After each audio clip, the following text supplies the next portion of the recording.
यस्य स्वयं स्वभावाप्तिरभावे कृत्स्नकर्मणः तस्मै संज्ञानरूपाय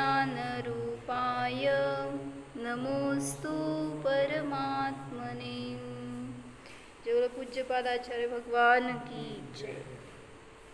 योग्योपादान योगेन दृषदः स्वर्णतामतां द्रव्यादिस्वादिसम्पत्तावात्मनोऽप्यात्मतामतां वरं व्रतैः पदं दैवं नाव्रतैर्बत नारकं छाया तपस्थयोर्भेदः प्रतिपालयतोर्महान् यत्र भावः शिवं दत्ते द्यौकीयदूरवर्तिनि यो नयत्याशु गव्यूतिं क्रोशार्दे किं ससीदति ऋषिकजमनातङ्कं दीर्घकालोपलालितं नाकेनाकौकसां सौख्यं नाकेनाकौकसामिव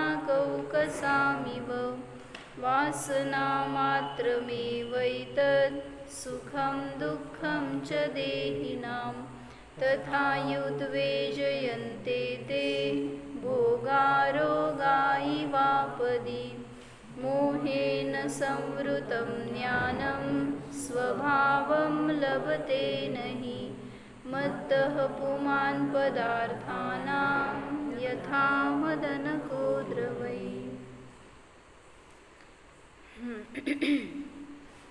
मोह म्हणजे काय आम्हाला सांगायचंय? मोह म्हणजे काय? मोह म्हणजे काय सांग ईशान, मोह म्हणजे काय? सगळ्यांचा मोह वेगळा वेगळा असतो. सगळ्यांचा मोह वेगळा वेगळा आहे. नाही नाही असं नाही म्हणायचं मला. मोहाचं क्वालिटी एकच आहे की, पण ते काय म्हणायचं वेगळ्या वेगळ्या अपेक्षा म्हणा. काय मोह म्हणजे काय हो?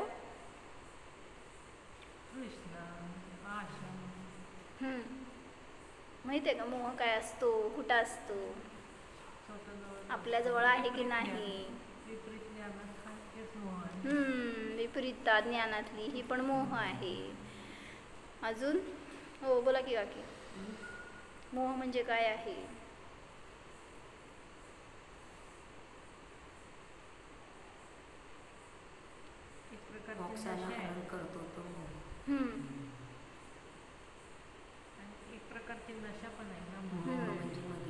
म्हणजे आपण मोह म्हटल्यावर आपल्याला बाहेरची वस्तू दिसतीये ना, तर मोह हे आपले भाव आहेत, आपले परिणाम आहेत. आपल्यात आहे तो मोह जो आपला वैरी आहे. म्हणजे आपल्याला पाहिजे सुख आणि नियमाने आपण अशा परिणामांना धरून बसलोय ज्याचं फळ नियमाने दुःख आहे. त्याला म्हणलं मोह. पोरी घरी आलेत, सांगा किती मोह का निर्मोह? सुख का दुःख ते सांगा, जाऊ दे. त्यांच्यामुळे सुख दुःख नाहीच की, आपलाच की मोह अडवायचं. म्हणजे परीक्षा तिथं आहे जेव्हा आपल्याला असा संयोग मिळतोय जिथं आपण अस्थिर होतोय, चलित होतोय. त्या सगळ्या संयोगामध्ये स्थिर राहून दाखवायचं, म्हणजे राहायला पाहिजे. जसं म्हटलं की कोणी मुनींच्या जवळ कोणी इष्ट मनुष्य आला तर न त्यांना इष्ट आहे ना अनिष्ट आहे कोण, पण काय म्हणायचं, स्तुती करणारे लोक जवळ आले म्हणून आनंद आणि निंदा करणारे जवळ आले म्हणून दुःख, असं तर नाही आहे. मग हेच आपल्यात चुकतंय. आपले परिणाम असे अस्थिर होतात. घरी आल्यावर आनंद, तिकडे गेल्यावर सांग पुण्याला जास्त आनंद. काय विशाल भैया, कसली शाळा आहे? म्हणजे असं फ्रीडम असते म्हणून का? इथं पण फ्रीडम आहे त्याला. म्हणजे आपल्याला चांगलं वाटणाऱ्या गोष्टीचा लाभ झाला की आपण लगेच त्याच्यामध्ये हुरळून जातो. मग ह्यालाच म्हटलं मोह. मग ते मोह म्हणून बघायचं आहे आपल्यामध्ये आहे. आपले परिणाम कसे असतात त्याच्यानुसार आपण त्याला त्या वस्तूला तसं बघतो. त्यासाठी एक स्टोरी मी ऐकली. त्याच्यामध्ये काय सांगितलं, रवी नावाचा एक मुलगा होता आणि तो छोटं काय म्हणायचं असं आपलं हॅपी लाईफ चालू होती त्याची. त्याचं छोटंसं ऑफिसमध्ये काम करत होता, पोटापुरतं पगार मिळत होता, एकटा होता. त्यामुळं काय टेन्शन नाही, काय नाही, असं चाललं होतं. असं सगळं बाहेरून त्याचं सुखी जीवन दिसत होतं. पण इनसाइड वेगळं होतं पिक्चर. तो एक्झॉस्टेड होता एकदम. का बरं? तर त्याला वर्तमानात जगायचं माहीत नव्हतं. तो एकतर ऑफिसवरून आला की रिकामं माइंड म्हटल्यावर एकतर मागचा विचार करणार, नाही तर पुढचा विचार करणार. पास्ट विचारांनी त्याला हैराण व्हायचं. काहीतरी काय म्हणायचं, संकट आलेली असणार, काहीतरी चुका झालेल्या असणार, असं काहीतरी त्याच्याबद्दल एक गिल्ट असायचं मनामध्ये. आणि भविष्याबद्दल काय सांगितलं, काहीतरी फिअर, डर असायचं अंतरंगामध्ये की कसं होणार, काय होणार. एक आपलं लोनलीनेस म्हणा किंवा काय म्हणायचं सिक्युरिटी म्हणा, अशा कुठल्या कुठल्या गोष्टींनी त्याला भविष्याबद्दल डर असायचा अंतरंगामध्ये. त्यामुळं तो झोपू शकत नव्हता. भलेही काम करायचं तरी सुद्धा त्याला झोप नाही यायची. सारखं डोक्यावर असं वाटायचं पर्वतासमान ओझं आहे. आणि मग त्याचं असं त्यामुळं चेहरा प्रसन्न नसायचा. सतत त्याचं उतरलेलं चेहरा पाहून त्याचे मित्र एक दिवस त्याला विचारले काय झालं. मग त्यांनी सांगितलं असं असं. मग त्यावेळेस त्या मित्रांनी सांगितलं की आपल्या नगराच्या बाहेर एक झील आहे. त्या झीलच्या जवळ एका कुटियामध्ये एक साधू राहतात जे खूप ज्ञानी आहेत आणि ते सगळे उपाय सांगतात. तर तू एकदा त्यांना जाऊन भेट बघ म्हणले, काय तुला तुझ्या प्रॉब्लेमचं सोल्युशन मिळतंय का. मग तो पहिल्यांदा विचार करतो की असं कोण थोडी माझं प्रॉब्लेम सॉल्व करू शकणार आहे, मला थोडी धन देऊ शकणार आहे, माझं सगळं फ्युचर सिक्युअर करू शकणार आहे, असं त्याला पहिल्यांदा ॲप्रिशिएट होत नाही तो विचार. पण तरीसुद्धा दुसऱ्या दिवशी आपल्या मनाची तयारी करून तो निघाला त्या पहाडाच्या दिशेने जिथं ते राहत होते. आणि जाऊन पोचल्यावर ते साधू तिथं असं एकदम मस्त शांतता, आपलं सावकाश काम त्यांचं चाललेलं असतं, आपल्या धूनमध्ये असतात. ते असं वाटत असतं की त्यांना बघितल्या ह्याला वाटलं की कसले प्रसन्न आहेत हे, कसले सुखी आहेत, असं आनंदाने गातायत, नाचतायत, असं वाटलं त्यांना बघितल्यावर. त्यांच्या धूनमध्ये होते ते. आणि मग हा जाऊन जवळ बसल्यावर त्यांनी चेहरा पाहिला की लगेच सांगितलं साधूंनी, म्हणले तुला काय टेन्शन आहे का, तुला काय दुःख आहे का, मला सांग. मग त्यांनी आपलं सगळं सांगितलं की म्हणला माझ्या डोक्यावर इतकं ओझं आहे की मी सुखाने जगू शकत नाही आहे, मग मी काय करू. मग त्यांनी सगळं सांगितलं, पास्ट फ्युचर ह्याच्याबद्दल सगळ्याचं मला टेन्शननी ग्रसित आहे मी. मग त्यावेळी साधू म्हणाले की ठीक आहे, मी तुला सुख देतो, तुझं सगळं टेन्शन रिलीफ करतो, फक्त तुला एक काम करायचं आहे. त्यांनी त्याला घेऊन गेले एका नदीच्या किनारी आणि तिथं त्याच्या हातात एक बास्केट दिलं होतं. ती रिकामी बास्केट होती. आणि त्यांनी त्याला सांगितलं की इथं पडलेले सगळे जे गारगोटी समान दगड असतात ना छोटे वगैरे, तर त्यांनी सांगितलं एक दगड उचलायचं आणि तू त्या बास्केटमध्ये घालायचं, त्याच्याबरोबर तुझी एक वरी, काय तुझी चिंता असेल, काय टेन्शन असेल तर त्याचं नाव त्या दगडाला आणि ते टाकायचं. आणि तू ती तशी घातलेली सगळं भरलेलं बास्केट माझ्याकडे घेऊन ये. मग तो ठीक आहे म्हणला आणि प्रत्येक एक दगड उचलतोय आणि त्या बास्केटमध्ये घालतोय. आणि विचार त्याचा हा की हे माझ्या वडिलांचं टेन्शन, वडिलांना आता काय म्हणायचं ओल्ड एजमध्ये कसं सांभाळायचं वगैरे हे सगळं टेन्शन म्हणून त्यांनी ते दगड टाकलं. दुसरं जॉब राहणार की नाही ह्याचं दगड टाकलं. परत पुढं भविष्यात कोण मिळणार की नाही सोबती ह्याचं दगड. असं करत करत त्यांनी काय केलं, सगळी त्याची बास्केट गच्च भरली. दुसरी बास्केट आणली, एक पुरली नाही.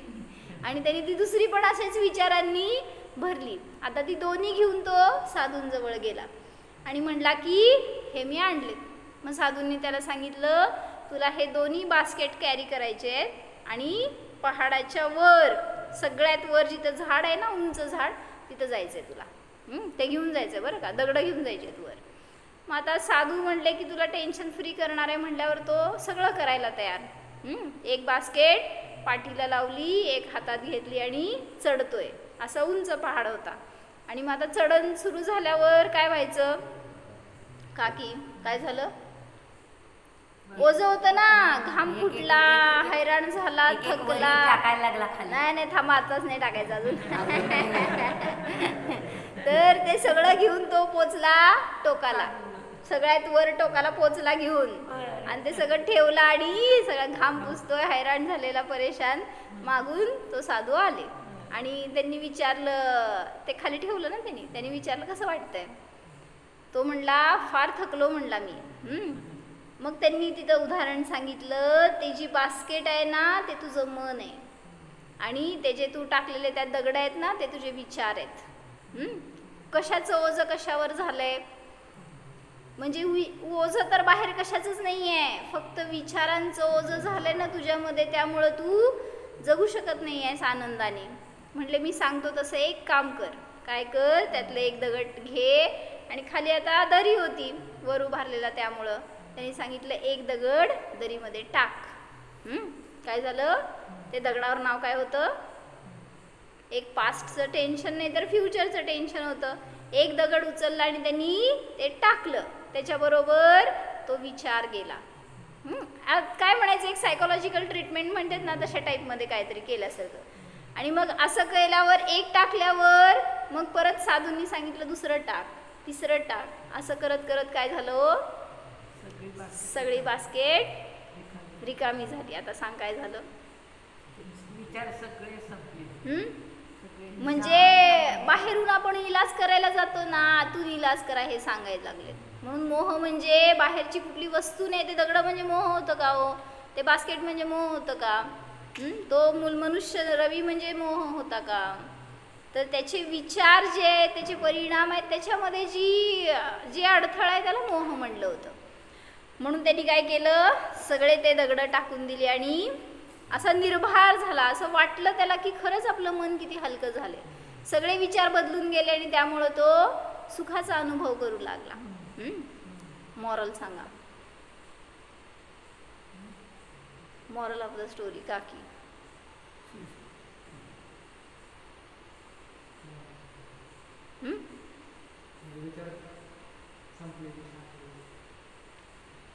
विचार संपले की शांत होतो. विचार कधी संपायचे. त्यांनी काय सांगितलं, peace is not the absence of thoughts, it is the choice not to carry them all. तुम्ही जे काही सगळे विचार घेऊन फिरताय ना एका स्थानावरून दुसऱ्या स्थानावर, एका गतीतून दुसऱ्या गतीमध्ये, हे सगळं तुमचं जे भटकंती चालू आहे त्याच्या निमित्तात तुमची शांती नष्ट होतीये. म्हणून सांगतायत शांती म्हणजे विचारांचं नष्ट होणे हे पण नाही, त्याला घेऊन न फिरणे हे शांतीचं कारण आहे. म्हणजे काय म्हणायचं आहे थोडक्यात, वर्तमानात जगा. तुम्ही मागचा विचार वर्तमानात आणताय, पुढचा विचार करताय, म्हणजे इकडचं तिकडं मिसप्लेस केलं ना त्याला, त्यामुळं तुम्ही काय वर्तमानाचा आनंदच घेऊ शकत नाही.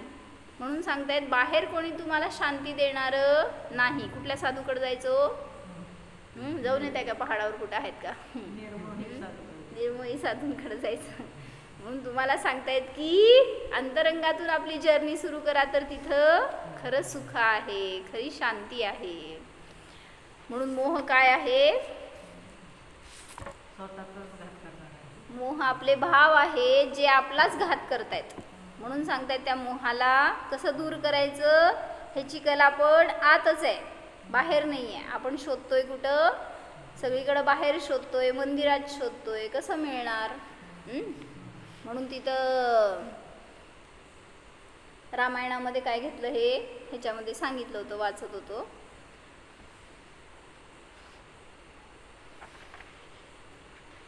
काय झालं होतं, हनुमान पोचला होता लंकेमध्ये, आणि पहिल्यांदा गेला असं नव्हतं, हनुमान जात होता. रावणाचा काहीतरी फ्रेंड म्हणा किंवा काय असं त्यांचं रिलेशन आलं होतं म्हणून. आणि मग लंकेला तो गेला, तर यावेळेस गेल्यावर त्याला आपली ओळख दाखवायची नव्हती, कारण तो रावणाकडे गेला नव्हता, सीतेकडे गेला होता, त्याला जायचं होतं सीतेकडं. मग त्यावेळेस त्याच्या मंत्रीनी सांगितलं की रावणाने लंकेला चारी बाजूंनी मायामयी यंत्रांनी सुरक्षित करून ठेवलंय. म्हणजे आता मला प्रत्येकाचा मोह दाखवायचा त्यातून तुम्ही, बरं का काकी. काय म्हणले,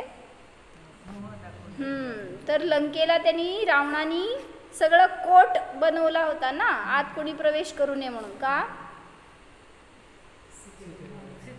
एक विचार त्यांनी पुढे घेतलाय बघा, तब हनुमान मन में विचार करने लगे कि देखो, एक भी चेतन या अचेतन के प्रति राग की तीव्रता होने पर सरलता गायब हो जाती है, परिणामों में कितनी कुटिलता आ जाती है. हे सगळं केलंय कशासाठी?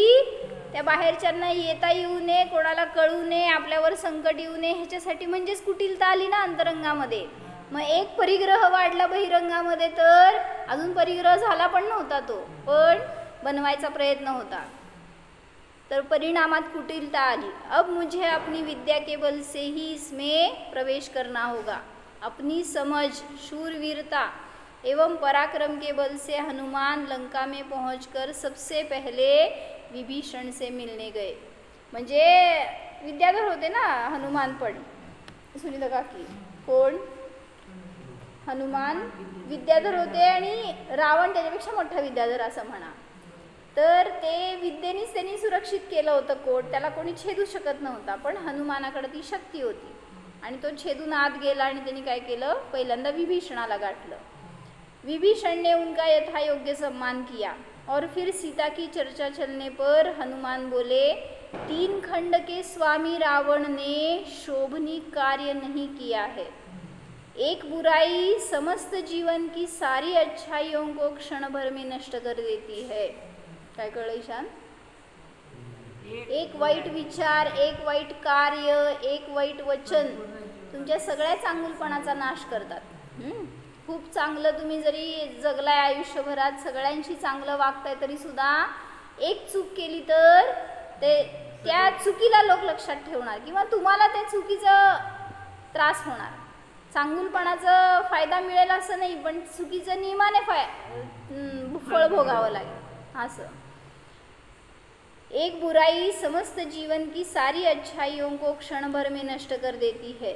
इसलिए हम सबके कल्याण के लिए शीघ्र ही रावण से ऐसे वचन कहिए कि आप ही न्याय की रक्षा करने वाले हैं. कोण कोणाला सांगाले काकी?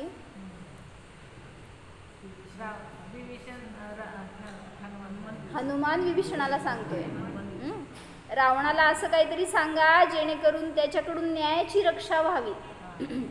दोनों लोकों में निंदनीय तथा कीर्ति को नष्ट करने वाली चेष्टा मत कीजिए. असं रावणाला सांगा, हे सांगतायत. हनुमान सांगतो. हनुमान भेटायला गेला ना विभीषणाला, मग हे असं कार्य करतो हे चुकीचं आहे, मग तुम्ही सांगा असं हनुमान समजवतायत.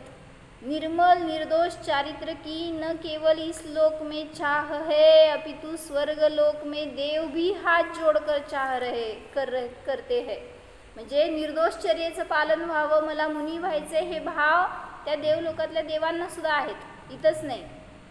तब विभीषण ने कहा, मैंने भाई को अनेक बार इस विषय में समझाने का प्रयास किया, परंतु वे इस प्रकरण में किसी की कुछ नहीं सुन रहे हैं. काय म्हणायचं ह्याला? म्हण की काय म्हणायचं? मोह. मुझसे तो उन्होंने बात करना भी बंद कर दिया है. ह्याला पण म्हणायचं मोठा मोह. म्हणजे ज्याच्याशी वैर झालं त्याच्याशी काय करायचं? म्यूट. म्हणजे सगळ्यात जास्त मोह वाढवायचं, वैर वाढवायचं कारण. म्हणून म्हणलं की वो मेरी कुछ भी नहीं सुन रहे, मुझसे तो उन्होंने बात करना भी बंद कर दिया है. फिर भी आपके कहने से मैं एक बार फिर प्रयास करूँगा. सीता को आहार पाणी छोडे, आज 11वां दिन है. जेव्हा त्यांनी घेऊन आला त्याच्यानंतर तिने प्रण केला ना, जोपर्यंत रामाचे समाचार मिळत नाही तोपर्यंत 4 प्रकारच्या आहाराचा त्याग. तर त्याला आज 11 दिवस झाले होते, म्हणजे 11 दिवसांनी मिळाली ती, हे मला म्हणायचं आहे. विभीषण के मुख से यह वचन सुनकर हनुमान महादया भाव से युक्त होकर प्रमद नामक उद्यान में गए. वहाँ जाकर हनुमान ने सीता के दर्शन की इच्छा से उस उत्कृष्ट उद्यान में पहुंचकर शीघ्र ही समस्त दिशाओं में नाना वृक्षों के समूह पर दृष्टि डाली. त्यांनी कुठं बघितलं होतं सीतेला? हनुमानाला कुठं माहिती होती सीता कशी असती? म्हणून तर त्या रामाने मुद्रिका दिली ना, ओळख पटवायसाठी. म्हणून मला माहीत नाही आहे, एक तर राम सुद्धा आत्ता भेटलेले आणि सीता त्याची बायको माहीतच नाही आहे कसली दिसते आणि काय आहे म्हणून. मग तिथे सगळ्या बायका असल्यावर कुठनं ओळखणार कोण आहे सीता? त्यामुळे त्याची नजर शोधतीये. कसं शोधणार सांग तिथं सगळ्या बायकांमध्ये सीता कोण? हा ऑब्वियस आहे, जिच्या चेहऱ्यावर प्रसन्नता नसणार आहे, जी काहीतरी असं आपल्यामध्ये असणार आहे, असं काहीतरी दिसेल दृश्य, किंवा रडत बसली असं काहीतरी दिसेल असं त्याला वाटलं. समस्त दिशांमध्ये त्यांनी नजर टाकली. वहाँ दूर से पतिव्रता सीता को देखकर वह अन्य वस्तुओं के दर्शन से रहित हो गया. बास नजर मिळाली ना, ज्याला बघायचं ती वस्तू मिळाली की दुसरं काय बघा वाटत नाही.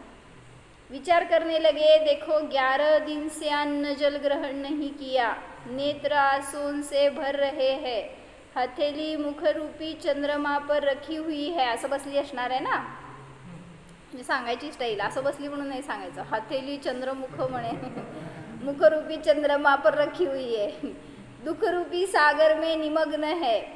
हे असं ते लेखकाचे वैशिष्ट्य असतात, कौशल्य असतं. दुःखरूपी सागर में निमग्न है, फिर भी चेहरे पर दीनता और खिन्नता के चिन्ह तक नहीं है. तसं असं होऊ शकते. ह्याला म्हणायचं सम्यक दृष्टी, निर्मोह जीव. म्हणजे बाहेर जरी झालंय सगळं तरी सुद्धा त्याचं इफेक्ट कधी आत्म्यावर होऊ देणार नाही. किसी से कोई आशा अपेक्षा नहीं, धन्य है माँ सीता, भगवंतों की भक्ति एवं स्वरूप की दृष्टि के बल से जीती जागती बैठी है. भय से, आशा से, लोभ से, स्नेह से वीतरागी देवशास्त्र गुरु को छोड़कर अन्यत्र उपयोग को नहीं भटकाया, दूसरों से भला बुरा नहीं माना, भोगों की वांछा नहीं की, प्रतिकूलता में परिणाम नहीं बिगाड़े, अपने स्वरूप की महिमा में, शील के बहुमान में अनुत्साहित नहीं हुई. सगळे एक एक शब्द असे सांगायला लागलेत ना, असं तिच्या पिक्चर डोळ्यासमोर यायला पाहिजे. काय कंडिशनमध्ये होती ती, कुठं घर आणि कुठं पोचली होती, पण तिचे परिणाम असे होते की त्याच्यामध्ये अंतरंगातून डिस्टर्बन्स नव्हतं. जरी बहिरंगातून दिसतंय सगळं तरी सुद्धा अंतरंग इतकी स्थिरता होती. दूसरों की बातों में नहीं आई, शील की रक्षा करने में शक्ति नहीं छुपाई. धन्य है माँ, आप ऐसी स्थिति में भी बेहाल नहीं हो, क्योंकि सुख के लिए पर की ओर देखने वाले बेहाल ही रहते हैं. पुण्याचा उदय लागतो बरं का असं. म्हणजे अशा अनेक स्त्रिया होत्या पूर्वी सती की ज्या आपल्या शीलामध्ये खूप दृढ राहिल्या, पण तसं त्यांना पुण्याचा उदय ज्याला मिळालं त्याचं रक्षण झालं, त्याचं तुम्हाला स्टोरी मिळाली. पण अनेकांना पापाचा उदय म्हणून काय म्हणायचं, भ्रष्टता आली, कुठं त्यांना आपलं आयु संपवावं लागलं, अशा अनेक ठिकाणी दिसून येतं. कोणाचं स्टोरीमध्ये आलं असं नाही का, तो काय तिचं नाव शतानिक नाही का, घेऊन गेला तिला उचलून. कोण? शतानिकच्या बायकोला नेलं ना. चंडप्रद्योत नाव सांगा. चंडप्रद्योत म्हटलं मला तुझ्याशी लग्न करायचंय. हा, तिचं नाव काय म्हणली काय करू, थांबा म्हणली 5 वर्ष. म्हणजे ह्यांची बहीणच होती ना सख्खी, ह्यांची नाही का, म्हणजे महावीरांची मावशी मृगावती. चंदन मृगावती सख्खी बहीण होती. मृगावती ना, बरोबर. चित्र तर मृगावती चित्र काढलं. हा. तर मृगावती राणी होती आणि ती पण शीलवान होती, शतानिक राजाची बायको होती. पण ती सुंदर दिसायला म्हणल्यावर हा चंडप्रद्योत तिच्यावर मोहित झाला आणि काय पण करून तिला मिळवण्यासाठी युद्ध करायला गेला. आणि तिथे गेल्यावर त्या शतानिकची शक्ती कमी पडली, हा जास्त बलशाली होता, युद्धामध्ये तो मारला गेला. मग आता ही मृगावती असती, तो मृगावती थी, वो बैठी थी, बस उसने देखा कि उसका अंत हो गया है पति का, तो वो अपने महल में सबसे ऊपर के हिस्से में मंदिर था, जिन मंदिर उनका गृह चैत्यालय, तो वहाँ पर जाकर बस इतनी ही भावना कि मुझे अपना शील भ्रष्ट होने नहीं देना है और बस मुझे आत्मसाधना में ही रहना है, बस इसके आगे कुछ विचार नहीं था. और ऐसे ध्यान में बैठ गई और वो तलवार लेकर, वैसी नंगी तलवार जो उसके ऊपर चलाई थी, वैसी ही खून की तलवार वो लेकर सब महल में घूमता हुआ ऊपर तक आ गया, मंदिर में प्रवेश किया। अभी वो दिख रही है सामने, इतना आनंद हो रहा है उसको कि बस अभी ये मेरी ही हो गई, कौन इसकी रक्षा करने वाला है।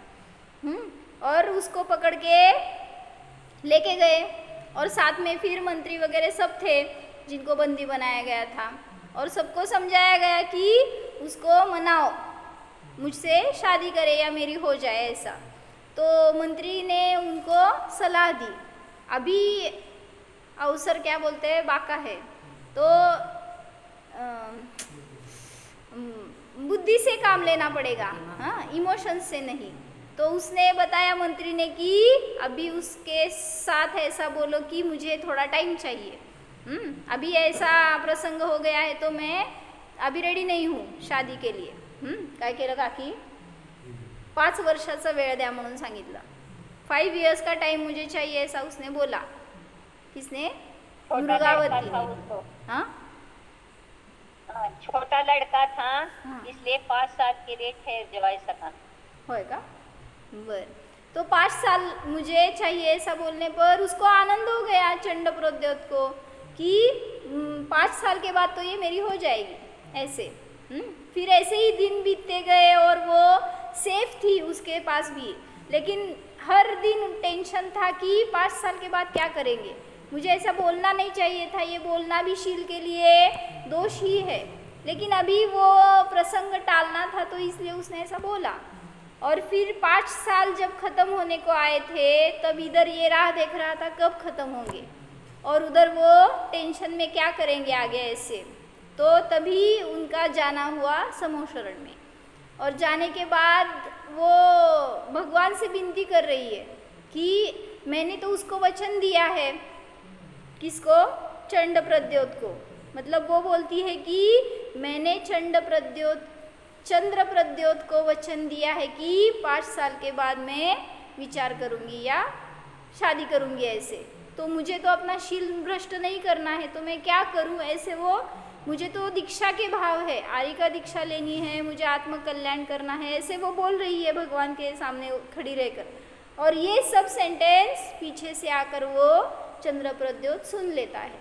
और उसकी कुख्याति थी ना, वो ऐसे अत्याचार करता था, भ्रष्टाचार करता था, तो सभी लोग उससे विरोधी थे, अन्याय करता था इसलिए। और इसलिए उसका नाम सबने चंड प्रद्योत रखा था। लेकिन इसने क्या किया? चंद्र प्रद्योत नाम लिया ना, बस इम्प्रेस्ड। और क्या हो गया? इसकी दृष्टि मुझे देखने की कितनी अच्छी है और मैं इसकी तरफ कितनी बुरी दृष्टि से देख रहा हूँ। पीछे से आकर उसने बोला तुम्हारी दीक्षा को मेरी अनुमोदना है। क्या हो गया? कसं काय परिवर्तन झालं? वो भी दीक्षित हो, नहीं थांबा जरा। तो उसने ऐसी अनुमति दे दी। कैसे हो गया ये? मतलब अगर वो मनाती, कुछ रोती धोती, उसके सामने गिड़गिड़ाती, कोई असर नहीं होता परिणामों से। और ये उसकी जो धारा थी ना, मुझे दीक्षा ही लेनी है, विरक्ति से जीना है, किसी में मुझे अभी मोह नहीं है, ये धारा थी ना, इसकी वजह से पूरा ये सिचुएशन ही चेंज हो गई। और वो भी भगवान के सामने प्रतिक्रमण पश्चाताप करता है कि मैंने इसकी तरफ गलत दृष्टि से देखा, इसके पति को मार डाला। पूरा उसने भी प्रतिक्रमण पश्चाताप किया। किस लिए देखा हमने ये?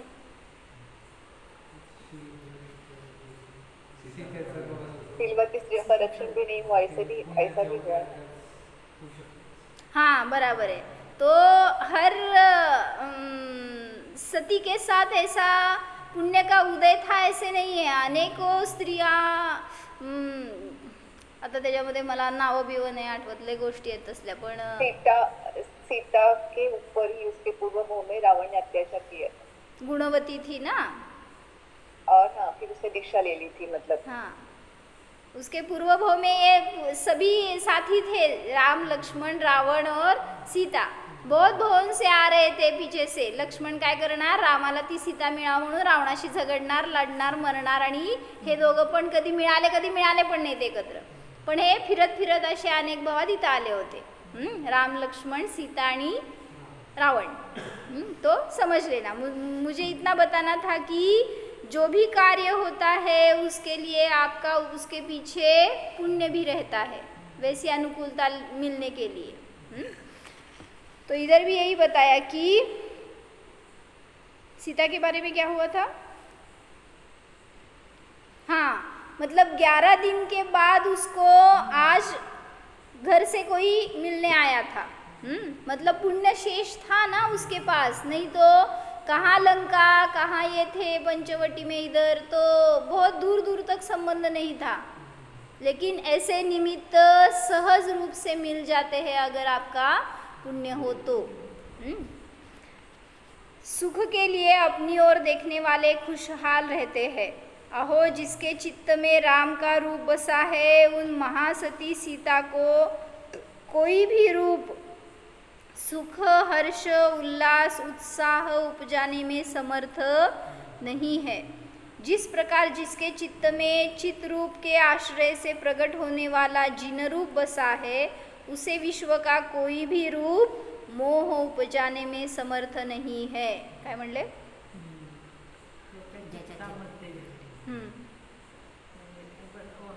चैतन्य आत्मा आहे, त्याला जगातली कुठली वस्तू मोही बनवू शकते।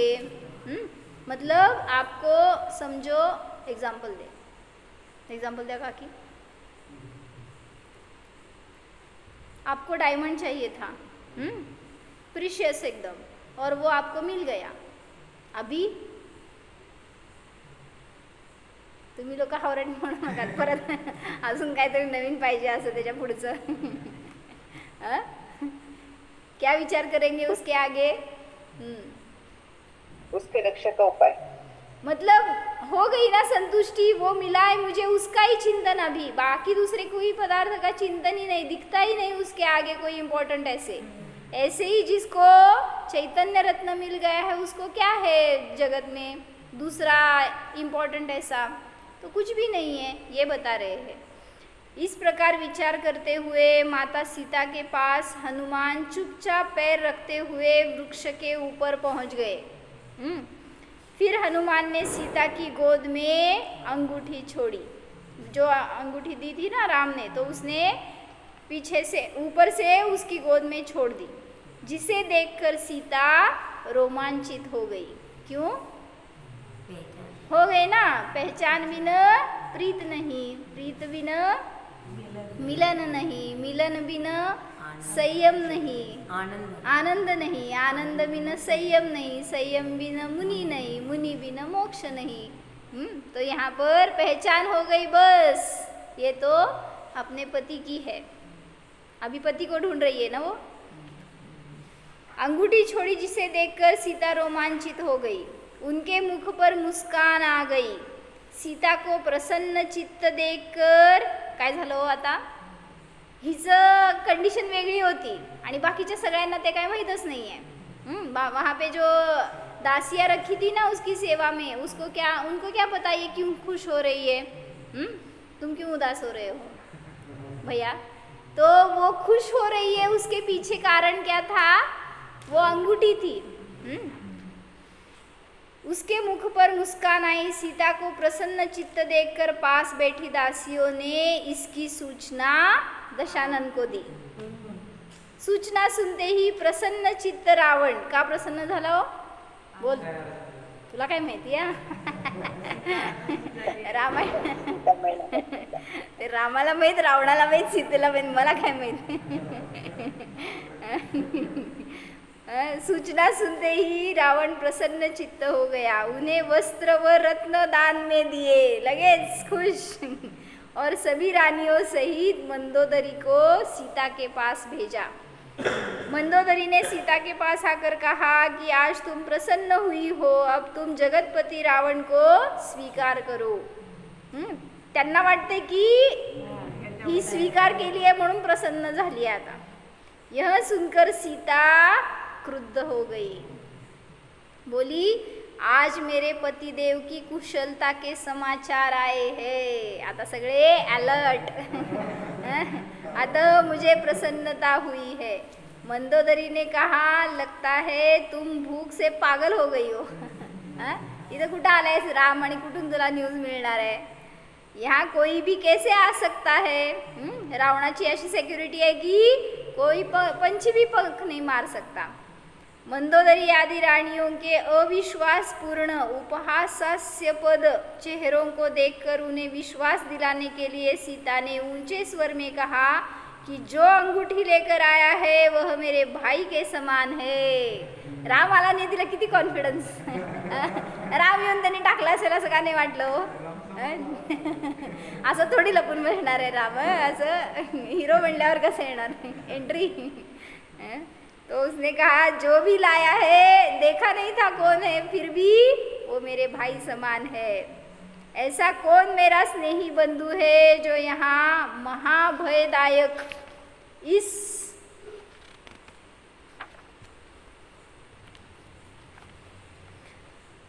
द्वीप में मेरे समाचार जानने के लिए निकट आया है. प्रत्यक्ष प्रकट होकर मुझे प्राणदान दो. महाविनय से युक्त बड़ी भक्ति के साथ चरम शरीरी कामदेव हनुमान सीता के सामने आए. वहाँ पर अभी सभी लोग थे सामने, फिर भी डर नहीं.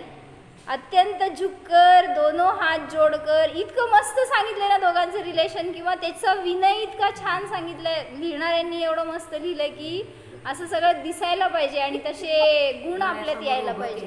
खरंच की नाही, त्यांनी त्याचे विचार एवढे छान आणि त्याच्यामुळं ते त्याच्या परिणतीत सगळं झळकत होतं.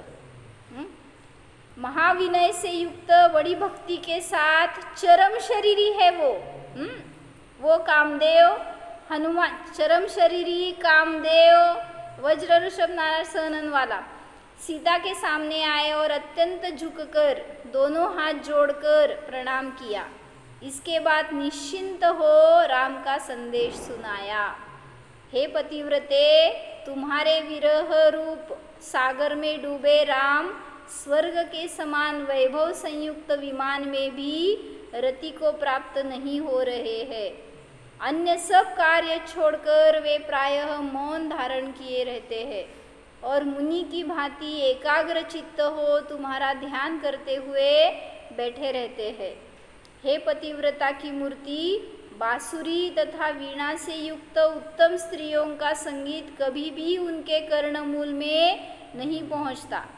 हे शील शिरोमणि, वे सदा सबके सामने हर्ष से तुम्हारी ही कथा करते रहते हैं और केवल दर्शन की अभिलाषा से ही प्राणों को धारण किए हुए हैं. इस प्रकार पतिदेव के जीवन को सूचित करने वाले हनुमान के वचन सुन सीता परम प्रमोद को प्राप्त हुई. उनके नेत्र कमल की तरह खिल उठे. का सांगायला गेले हे सगळं?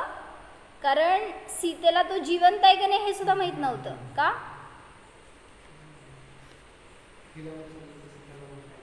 नाही नाही नाही नाही नाही तेव्हा प्रसंग असा झाला होता ना की तो खरदूषणच्या युद्धाला गेला होता. हरिण बिरीण आमच्याकडे नाही आहे. ते हरिण सगळं दुसरीकडे आहे. जिन आगमामध्ये हरिण बिरीण काय आलं नव्हतं. ते खरदूषण नाही का आला होता मध्ये, आणि त्याच्याशी युद्ध करायला म्हणून तो गेला होता लक्ष्मण. आणि लक्ष्मणाला सांगितलं होतं जर तुझ्यावर आपत्ती आली तर शंखनाद कर आणि तर मी तुझ्या मदतीला येतो. पण एवढा कॉन्फिडन्स होता रामाला की लक्ष्मणाला काय माझी गरज पडणार नाही. इवन लक्ष्मणाला पण एवढा कॉन्फिडन्स की मी एकटा वास आहे. पण मध्ये कोण आलं? रावण. आणि हे सगळं संवाद ऐकला होता रावणाने विद्येकडून. म्हणजे त्याच्याकडे विद्या असती ना, त्या विद्यांनी त्याला सांगितलं होतं की असं सगळं झालंय आणि त्यांनी शंखनाद केला तरच राम इथनं हलणार, नाहीतर नाही. बस काय म्हणायचं, कृत्रिम शंखनाद करवला आणि राम मला वाचव वाचव अशी ऐसे बोला वो विद्या बोली तो ये राम यहाँ से गए. फिर भी वहाँ पर सीता को उन्होंने प्रोटेक्शन दी थी, लेकिन फिर भी होनी को कौन टाल सकता है. फिर रावण भेष बदल कर आया और उसने उसको उठा लिया. फिर वहाँ पर जटायु ने उसकी रक्षा की. ये सब हमने देखा था. मुझे बताना था कि सीता को ये पता नहीं था कि युद्ध में क्या हुआ, क्योंकि उसके सामने राम और लक्ष्मण दोनों गए थे युद्ध में. और वहाँ उनकी जान तो नहीं गई, ये वो जीवित है कि मर गए ये भी उसको पता नहीं था. जब ये समाचार सुने तो बस जीवित है ये सुनकर भी और विश्वास था कि ऐसे तो मरने वाले नहीं है। तद्भव मोक्षगामी है, उसको भी पता होगा ना। तो ऐसे साधारण युद्ध से किसी साधारण मनुष्य से उनकी अंत नहीं होने वाली थी, लेकिन समाचार नहीं मिले थे, इसलिए अभी डिस्टर्ब थी, इतना ही। और जब समाचार सुनी तो मोही हो गई कि निर्मोही हो गई? हाँ? मोही हो गई। अब तक निर्मोही थी और अब मोही हो गई क्या? बाहर से चारित्र मोहनी का उदय चल रहा है ये सब, लेकिन अंतरंग में तो मैं इनसे भिन्न स्वयं आनंद का पिंड हूँ, ये इसका ही वेदन चल रहा था उसका। तो ऐसे ही हम भी जब किसी पर पदार्थ में मोही होते हैं तो भूल जाते हैं सब। तो आत्मा में जागरूक रहो तो सच्ची निर्मोहता प्रकट होती है, बाहर से कुछ प्रयास करने की आवश्यकता नहीं है। ओ सांगा जय श्री हिंदी। जानो अपने निर्मोही ऐसी सत्ता को जानो,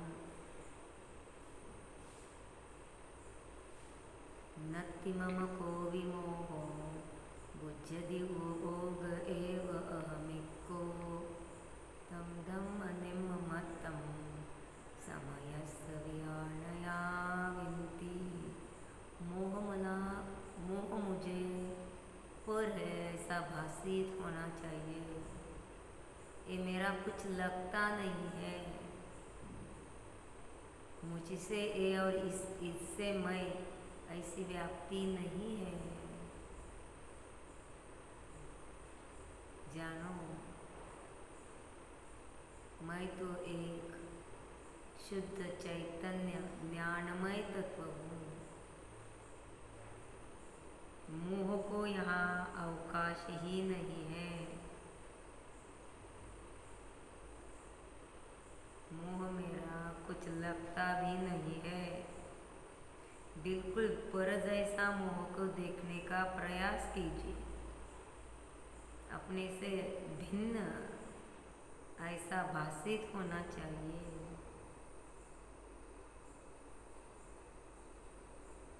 निर्मोही स्वरूपो